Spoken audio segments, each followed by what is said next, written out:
Sunday morning grind para sa pamilya. Samahan niyo ako. Planning and cultivation season na naman mga boss amo.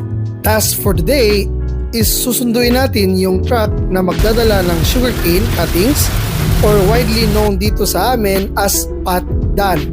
Gagamitin natin yung word na patdan, your term na patdan for the rest of the video mga boss amo.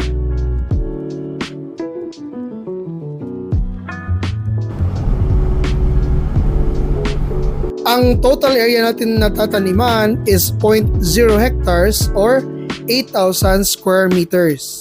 We'll do a follow-up content na i-discuss natin yung specifications ng area when it comes to distance between planting line or IDAS at number of planting lines per hectares. So balik tayo sa patdan.